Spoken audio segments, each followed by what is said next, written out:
say I decided to. My sister is 10 years older than myself, and I grew up with athletics more or less all the time. She was an athlete, doing it in school, and I remember I always used to steal her spikes and stuff them with tissue, because obviously her shoe size was a lot bigger than mine, and go out in the garden and practice on the grass. But you know, we were always watching athletics on TV, and it was something I was interested in, and was lucky enough to have that talent, and that was spotted through school. And from the age of 8, no turning back, so I've been running since the age of 8.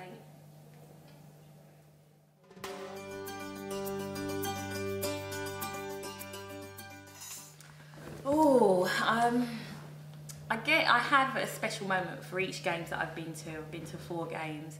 The first one, obviously, making the team. I remember getting the letter through and just going absolutely berserk with my parents. Oh, I made the team, Olympic team. And obviously, you know, the Olympics is the ultimate goal that you try and achieve as an athlete. My second games was Sydney, my best performance.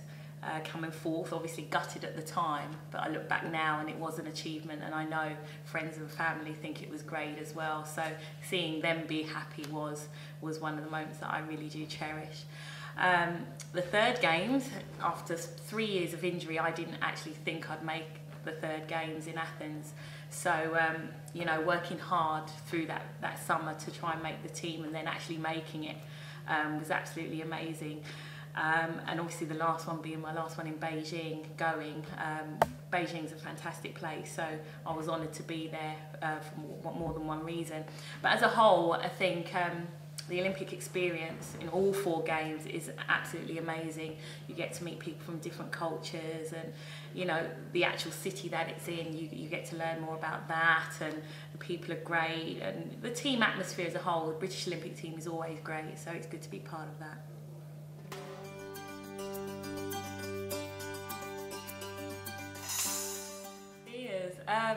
I think the only one I can pinpoint really is Sydney. Making the final, no one ever thought that I'd even get past the second round, so being in that final I was absolutely petrified, having lane 2, whereas before the rounds I was in lane 7 and 8, so you can't see anyone in the 400, you could just focus on yourself. But being in lane 2, you can see all the outside lanes and thinking, oh my gosh, don't focus on them. So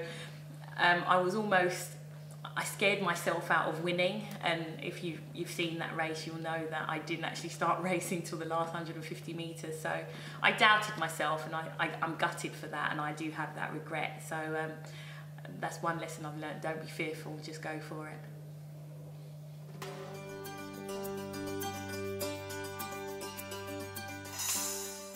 I always say it's 50-50. You could be the fittest person in the world, but if it's not right upstairs, if you're not confident and positive, things can go terribly wrong. And I proved that in Sydney. I was in the best shape of my life, but I doubted myself. I wasn't confident that I could actually be up with the best, and it let me down, so hence why I didn't get a medal. So you have to be mentally strong.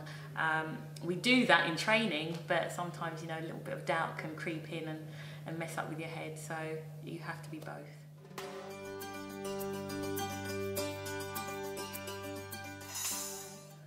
Oh, that's a good question. Quite a few people, actually. I always say this, it goes from my sister to obviously how I started to my coach, to even the lady I meet in Tesco's while shopping, who will say, you know, keep going, Donnie, you know, you're not done yet. So I have a number of people that I meet on a day-to-day basis that inspire me, from young children that I speak to. They may say something really small and I think, oh, I'll keep going, you know, that will spur me on. So there's not one particular person that I can pinpoint. However, as a child, I absolutely adored Jesse Owens, who obviously won a few gold medals at the 1936 games. You know, absolutely immense pressure on him, being in Berlin, being a black person, and he achieved so much. So I really did look up to him growing up.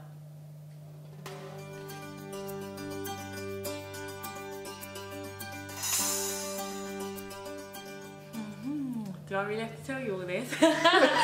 No, it really does depend on what kind of shape I'm in. If I'm in great shape, then the confidence is there. You do get nerves, that's natural. No matter what kind of shape you're in, you're always nervous, but it's how you control it. And I think over the years I've learned how to breathe. Breathe just generally it sends down my heart rate. It'll just calm me down. I'm not the type of person to be sat in the call room in the corner just, you know, staring people out. I'm not that kind of person. So I'm usually the one offering out the wine gums to my competitors. But that's my personality. That calms me down. Being someone I'm not doesn't work for me. If I'm not in shape, then the nerves and everything, you start little things come in your head, you've got to do this, you almost think too much, and that is when I know I'm in trouble, when I'm thinking too much what I need to do. All that should have been left on the training track. I say that because I did that at the weekend, thinking too much, and I thought, right, that's it, forget it. And I've learned, you just learn as an athlete, and I've been doing it for so long, you get to know yourself. So that thinking too much, what do you do when that happens? Try not to think about something else, like, okay, when I finish here, I'm going to get my kit, or where am I going on holiday? Just take myself out of the picture. So if you've trained well, all of that should slip into place quite easily. If you focus on one thing too much, like my coach is always saying, Donna, your first 50, I'm almost too tense thinking about that too much, and I waste too much energy. Thinking too much is wasting energy. To me, anyway, I can only speak for myself.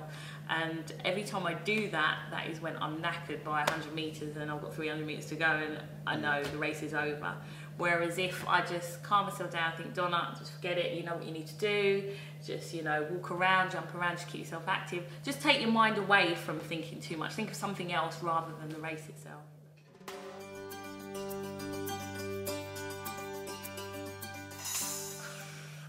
Again, it depends on how well I've competed. If I run like a donkey, then I'm like against the wall, bashing my head against the wall. There's no unwind period, to be honest. I struggle to sleep well that night after competing. I really do struggle because things are just going through my head. What did I do wrong? What did I do right? And you're just reliving that whole race over again. And if I've got another race coming up a week later, then I start thinking, okay, these are the things you need to start putting right. It's just so many things, so you just don't really get to unwind. And if it's a late race, then usually you're back to the hotel, to bed, eat, and just relax in your own room. Or you're in drugs testing, which is even worse because you're frustrated and you can't go toilet. So there's no unwind period. Okay. I know, that's another story, drugs testing, but anyway.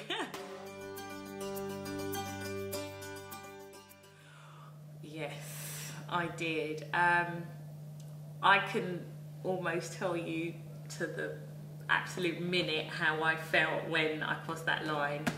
I went straight over to Kathy Freeman, and you most probably seen that picture all over the place of me and her. She sat down, we're both looking up, and in fact we were looking up at the screen because it comes up in who come first, second, third, and seeing first, second, seeing not my name, third, and then seeing fourth, my name. I was almost hoping that I'd come fifth or sixth.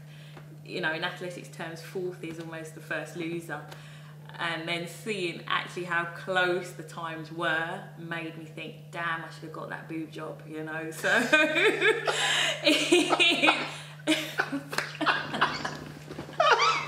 you weren't expecting it that way. I'm here trying to keep myself calm. No, seriously, I was devastated. I was absolutely devastated because I knew what I'd done wrong.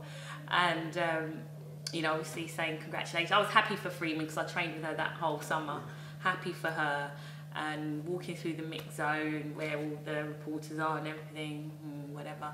And obviously they didn't really want to speak to me because I came fourth, and Catherine Merry, a Brit, come third, so they were speaking to her. So I walked straight through and saw my good friends Denise Lewis and Marcia Richardson waiting for me. God knows how they got through to that point because you were not even allowed. And I burst into tears, and all three of us were just crying. Oh my God, you did so well. I'm like, no, I didn't. I got fourth, you know. And you know, honest to God truth, I absolutely refused to watch that race or video when I came home. I didn't want to watch it at all. I refused. But it was when I got back and saw the reception at the airport, my family, the response I got from Croydon as a whole, I thought, wow, it blew me away that I'd run a personal best every single round, which no one had done that. And I had to take myself back and think, well, Donnie, you have achieved something. I know, you know, it's your own fault at the end of the day that you missed out on a medal, but take what you've got and accept what you've got, be happy with what you've got. And, you know, breaking 50 seconds, I didn't even dream of doing that. So I took all the positives out of the situation and put the negatives to the side, and the negative obviously was not getting a medal. So I can now watch the video, the race, and each time I watch it, I'm like, come on, Donna, like, come on, what are you doing? You know, I expect a different result, so it's quite funny, but it wasn't meant to be.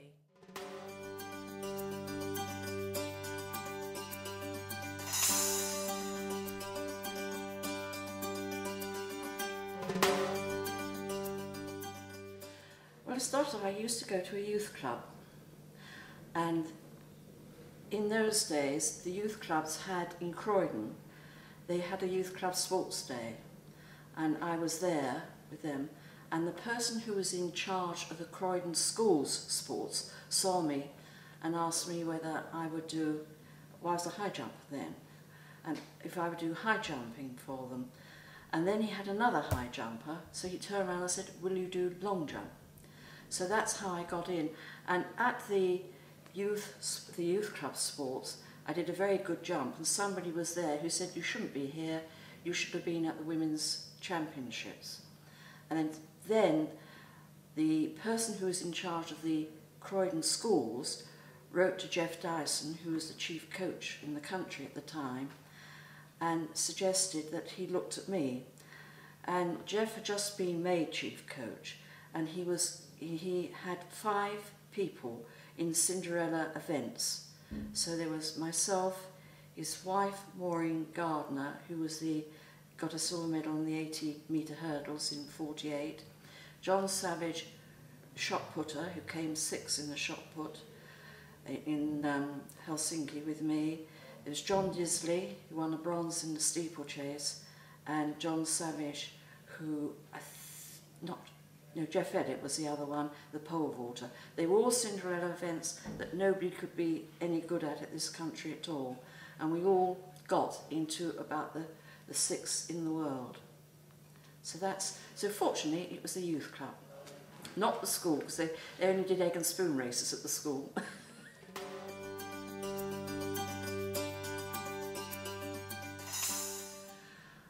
I wouldn't say I had fears as such, because it was a hobby for me, you know. I was to a certain extent frightened of failing people, but I was also determined to get there, and I was determined to get on the rostrum. And the only thing is, I was became very unsociable just before the games. I wouldn't speak to anybody. If I met people in the street, I was so immersed in it in my own mind that I was, became very, I tried to avoid seeing people because I didn't want to talk about it. It was just like that.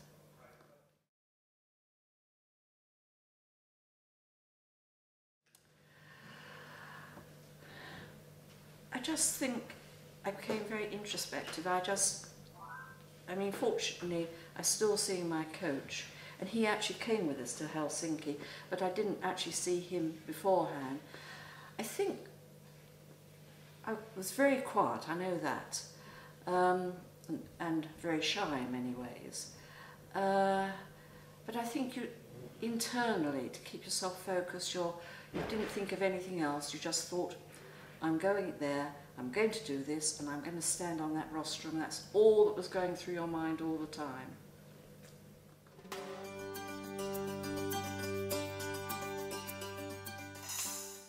Oh, I think it was certainly well, first of all, it was the youth club leader, because he was quite keen on sport, and he started, my career off in sport.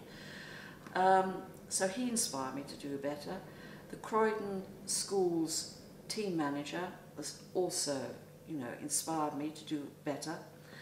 And because in the All England School Championships I only came second, and his great friend was the person who beat me actually on that day, and they were great rivals and had a should I say, a bet on it, who would win. And then, of course, my coach. I mean, he was inspirational. You just couldn't let him down at all.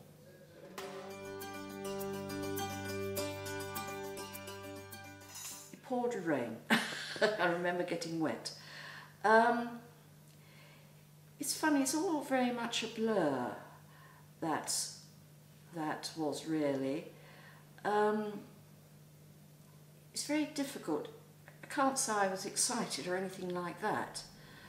I can't really remember an awful lot about that. I can remember we went back 50 years later and we marched around, and I can remember that, you know, everyone, you know, you were waving sort of thing. But we certainly didn't sort of do that in those days. We were much more restrained, I would think. And it wasn't such a, like now, the opening ceremony is so huge, where our days, the opening ceremony was much more for the athletes, I think. So, and as I said, we were getting very wet because it rained.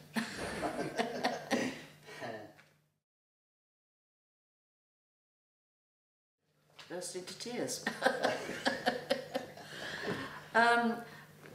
Because about a month beforehand, the New Zealand team came over, and who did actually win a gold medal, the long jumper, was expected to get a long jumper, but her coach was a great friend of my coach, and so she sort of came with us.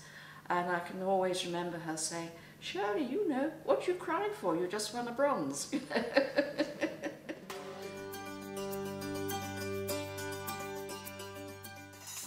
I mean, seeing the Union Jack, I think, was probably most, you know, it was for me. And you know, you feel very proud. And again, it's such an emotional thing. It's quite difficult to describe. Well, it was for me. It was so emotional. That again, I was sort of, it was inside me more than showing on the outside. I mean, I was very quiet after that. I couldn't sleep that night. So, you know, I think it's the relief, and it's all over, but at the same time you can hardly believe it. So yes, I should say very proud and very quiet.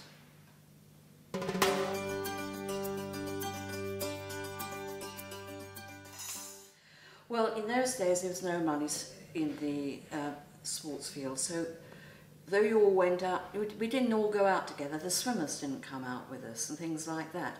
So when we came back, I came back with Sheila Lowell, who actually got a silver medal in the high jump. And we were the only two that came back on that plane. We were interviewed when we got back to the airport. But when I got home, Jerry Williams, who was the sports writer for the Croydon Advertiser, he'd spoken to the mayor, so of course when I got home, the mayor and his wife were there. It's getting quite emotional about it now. My family, of course.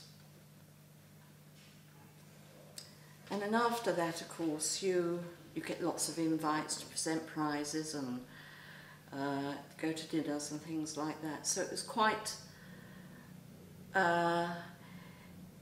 when you actually came back, and after about the first week, you then realised what had happened, I would think, and you then became a normal person, as I would call it, rather than a person very emotionally involved with the whole setup.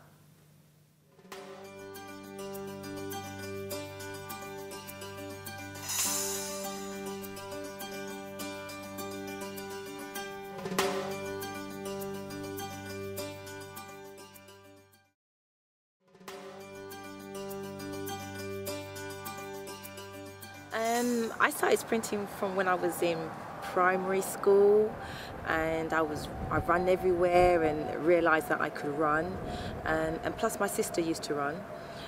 She was a former international as well, and you know, you watch your older siblings and you think to yourself, I want to be like that and I want to be better than that. So it kind of developed from there really. So by the time I left primary school, I was the fastest person in the school, even though the boys didn't like it, but hey ho, you know what I mean, it's just one of those things.